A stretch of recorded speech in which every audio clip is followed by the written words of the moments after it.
And now to South America, where tensions are rising fast between Venezuela and the United States. Caracas has announced that it's deploying warships and drones to patrol its Caribbean coast in direct response to U.S. military buildup nearby. Now at the diplomatic level, Caracas has gone to the United Nations following a petition demanding the immediate cessation, accused President Trump of trying to push for regime change.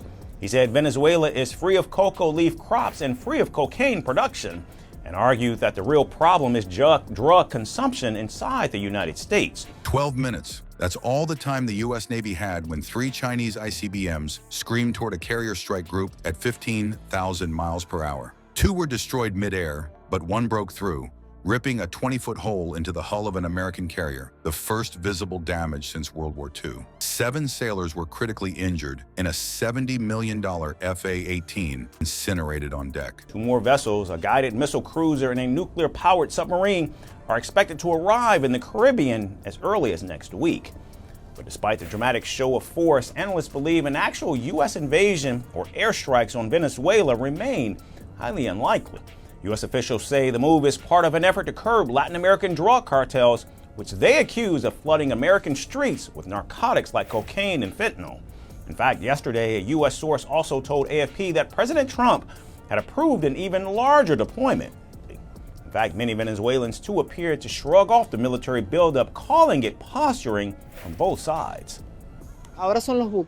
Now it's the ships, and so someone is coming. But here's the question. If China could pierce America's most powerful naval shield once, what would happen next? And how did Washington erase that vulnerability before dawn struck the Pacific? Before we move on, I'd like to ask you a small favor. If you appreciate this content, please take a second to like this video and subscribe to the channel. Over 98% of you watch the videos without subscribing. It costs you nothing, but it makes a huge difference to us. So, did you click the subscribe button? Great, thank you so much. Now back to the video.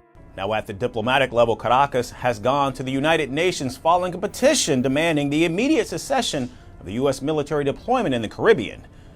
For now, however, both sides remain locked in a tense standoff. President Trump continues to push military pressure as part of his strategy against cartels and against President Maduro personally. Venezuela has also warned that the arrival of a nuclear-powered submarine so close to its shores amounts to a clear act of intimidation, and even requested guarantees that nuclear weapons will not be deployed in the region. How could 3 warheads launched from deep inside China travel faster than a rifle bullet and almost wipe out the core of American naval power before defenders had a chance to stabilize? That was the question every officer on the bridge asked in those chaotic minutes. The speed alone made it seem unreal. At 15,000 miles per hour, the missiles tore across the upper atmosphere, leaving a white streak invisible to the naked eye, but glaring on radar. Venezuela is trying to show strength through patrols, militias, and UN appeals. The real question now, however, is simple. Will this buildup remain a game of intimidation, or is the Caribbean preparing to witness a much more dangerous showdown? The defense crews had only 12 minutes from confirmation to impact. 12 minutes for operators inside the Combat Direction Center to filter jamming noise, plot intercept trajectories, and fire defensive batteries. 12 minutes that determined whether thousands of sailors would live or die. From the carrier deck, the sky looked deceptively calm until the defensive missiles fired upward in columns of smoke, racing to meet the oncoming threat. The first Chinese projectile shattered when struck at the edge of space, fragments burning like sparks in the thin air. A second interceptor found its mark moments later, breaking the warhead into a shower of molten debris. But one missile slipped through. Its re-entry trail seared the horizon as it plunged toward the ocean surface, at angles the tracking radars struggled to maintain. Point defense guns raked the air with bursts of tungsten, but the target came in too fast, too steep, and too accurate. Impact was catastrophic. The missile slammed into the carrier's forward hull, the shockwave tearing open steel forge to resist torpedoes and internal detonations. The deck buckled, and a roaring fireball swallowed parked aircraft. Sailors thrown from their stations scrambled through heavy smoke, dragging hoses, dragging bodies, screaming over the roar of alarms. For the first time since World War II, the United States Navy radioed back to Washington. A supercarrier had suffered enemy combat damage. The first reports were blunt: 7 killed instantly, dozens injured, 1 fighter jet demolished, and significant portions of the forward deck blistered. On screens at the Pentagon and inside the West Wing, The live feeds carried black plumes rising from a vessel that cost over $13 billion to build. Years of engineering, defensive layers designed to protect against fleets of submarines, and skies filled with bombers, all tested against a solitary ballistic missile. In seconds, the image of American naval invulnerability cracked. This was not unforeseen. Weeks earlier, naval analysts and independent experts had issued public warnings about hypersonic and ballistic missiles, transforming the balance of power at sea. They cautioned that a carrier group could no longer assume safe approach zones within contested regions. Yet those warnings had been packaged as theoretical.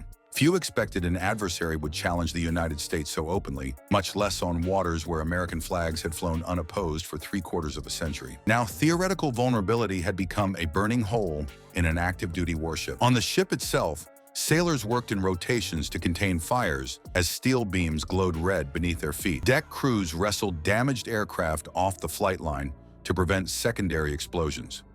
Medics lined passageways treating burns and shrapnel wounds. Back in Washington, senior officials stared down the decision tree. Retaliation or restraint. To wait risked signaling weakness. To strike could ignite a larger war. And the longer deliberations dragged, the more weight China's message carried. America's most prized weapon was not untouchable. The clock showed 7 minutes before the chain of command concluded. Orders filtered across secure communications. Retaliate immediately. Not with a warning shot, not with a symbolic gesture, but with precision attacks against the very foundations of China's launch capability.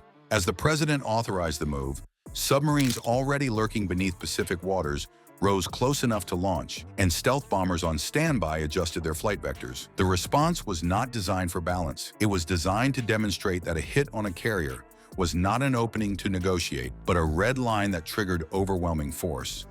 Those words, "strike back," shifted the Pacific balance in a single night. What followed was not random fire, but a calculated dismantling of 3 nuclear launch bases inside Chinese territory. America's readiness to retaliate was not a matter of days or weeks. It unfolded before the smoke from the carrier even cleared. And as the first retaliatory strikes landed half a world away, the question transformed from whether the United States could absorb damage to whether China could endure the speed of an American response. Before daylight touched the Pacific, America's counterstrike had erased the very edge China thought it gained hours earlier. 3 hardened launch sites were no longer operational, and with them, the illusion of a lasting missile advantage. The carrier still burned, but the balance of power shifted back in Washington's favor almost instantly. Yet there was an unsettling undertone. Every decisive move restores strength, but also forces adversaries to consider even bolder escalations next time. Was this stability reinforced at gunpoint, or a temporary pause held together by fear? The silence afterward left one question: how long until another test arrives?